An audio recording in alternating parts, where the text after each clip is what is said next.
it's me again. This is the 6th video journal for my International Public Relations class, which will end up being my personal reflection at the end of the course. This week I've got a couple of things to talk about. We have started on our group assignment, and I think since my last video journal I've actually undertook a little bit of research on Bangladesh, which is the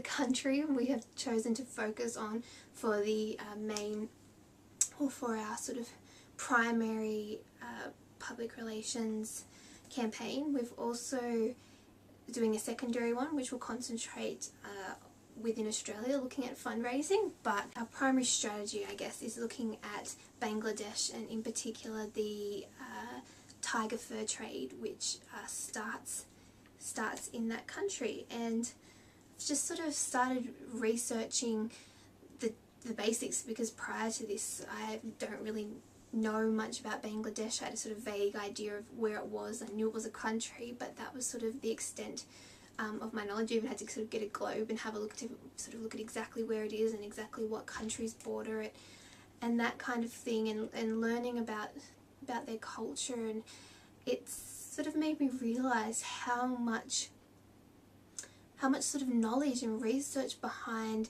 putting together an intercultural or a global and international public relations campaign you sort of need to do. Like, sort of as I was going through and reading the information and looking at the population density and the religion and the literacy levels and things like that, there's so many things you need to take into account when you're just thinking of your goals, let alone the tactics that you're going to use, and sort of just every element of a PR campaign. Which, when I've ever sort of looked at PR campaigns or tried to come up with a PR strategy myself, it's always been sort of within Australia, an Australian perspective. So you sort of take for granted the things that you know about the culture and you know about people's abilities and their understanding of certain topics and their ability to read and write and their access to technology and their economic, or their access to various economic means, things like that. You just sort of take for granted that you know them, and those things you don't, or I definitely didn't know for Bangladesh, for one. And it almost, I think, part of being a cultural intermediary, as we're sort of learning about in the text, as PR practitioners, you, I guess, almost need to take in as much knowledge as you can, but be aware of what cultural aspects are relevant and which aren't.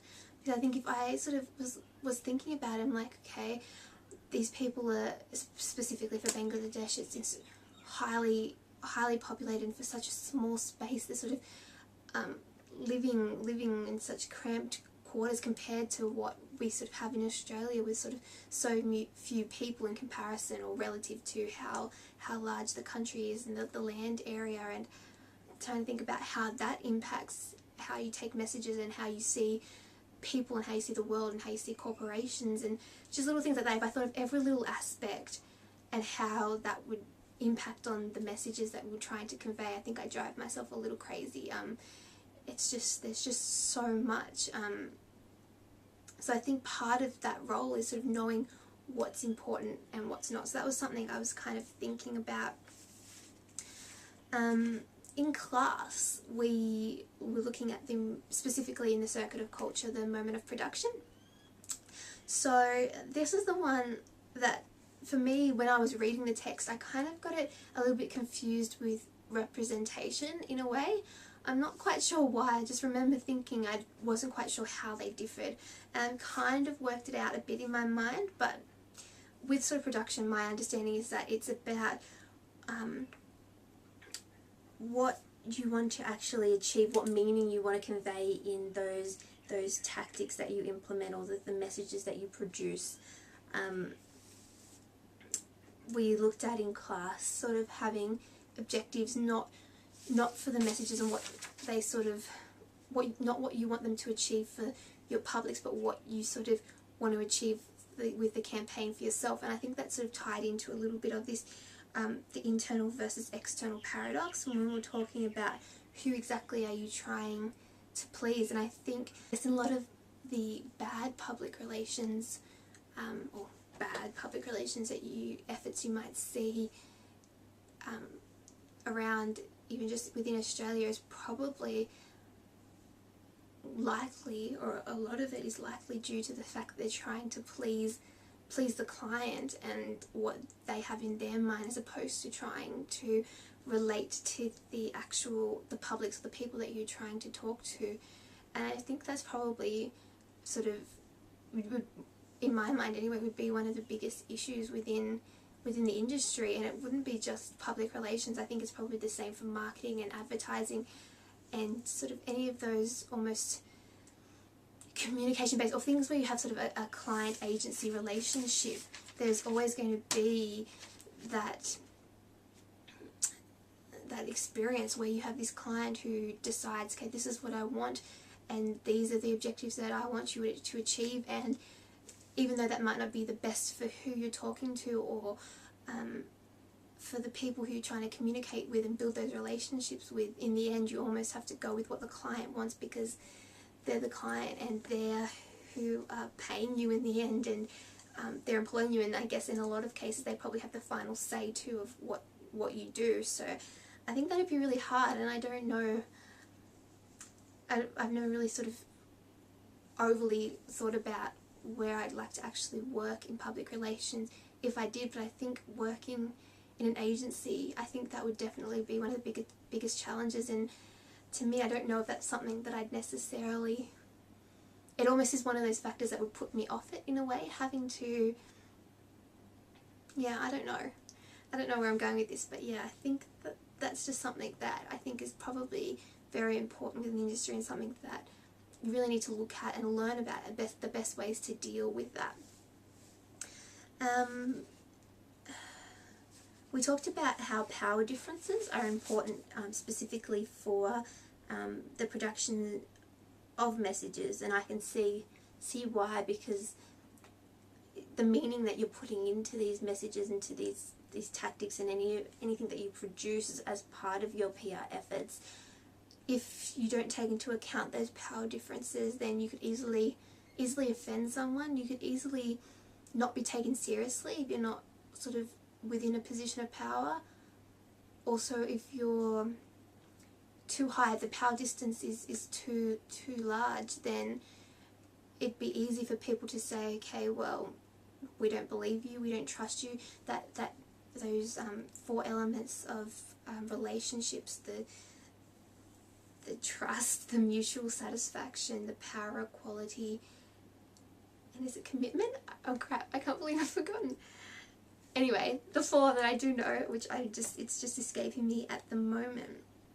Those things are hard to build if there is a large power difference, or a power distance at least, that you don't understand, I think, or that you don't take into account. I think there's always going to be times where there is that power distance, and it may not be something that you can control, but understanding and having a knowledge of it will definitely make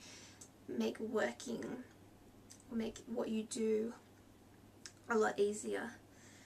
We also talked about localization as opposed to globalization, which I do remember from reading in the textbook, but we also watched some videos on it, and I thought it was a really interesting concept.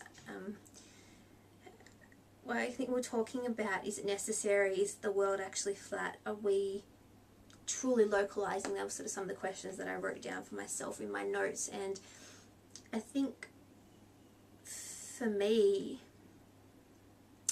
talking about when they were saying the world was flat, and that there's no, I guess, almost separation anymore, I don't believe that's true. I think there's definitely less separation than there was, but I think it's almost like being selectively, instead of saying that you're a global company, and when in actual fact a lot of companies are selectively international.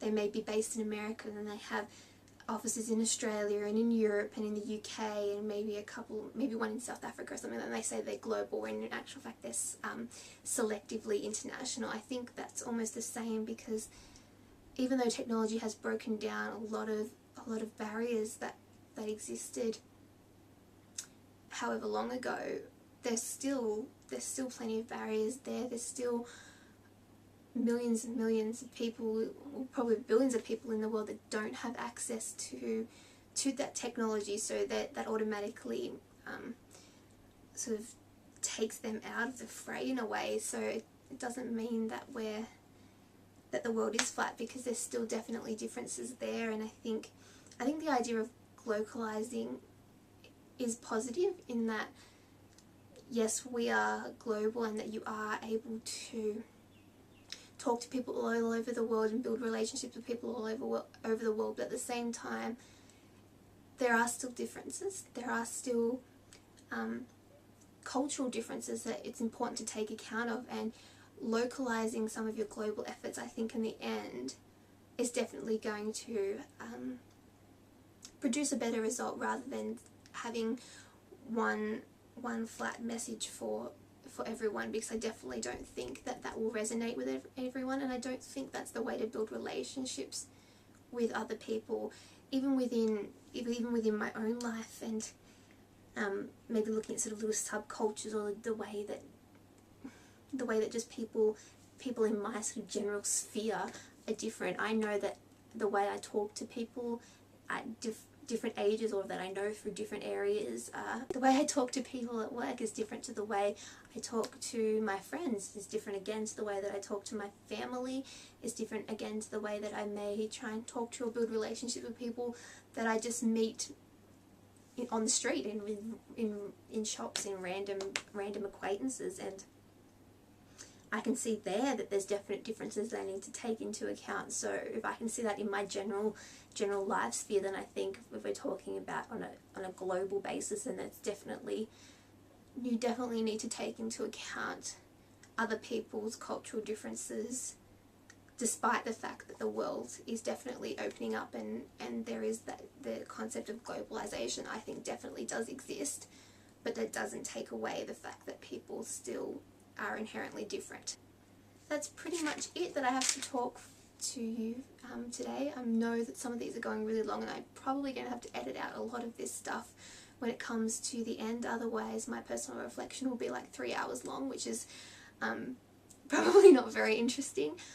But I feel like I'm definitely sort of gaining a better understanding of where this subject is coming from and why it's necessary, and I can definitely see its importance sort of over the last 6 weeks, seeing that we're sort of halfway there in terms of study. Obviously the Christmas break means that we're a little under halfway, but in terms of actual lessons, we're halfway there. Another thing is that because of, in terms of group work and group assignment, this is another transition to another area.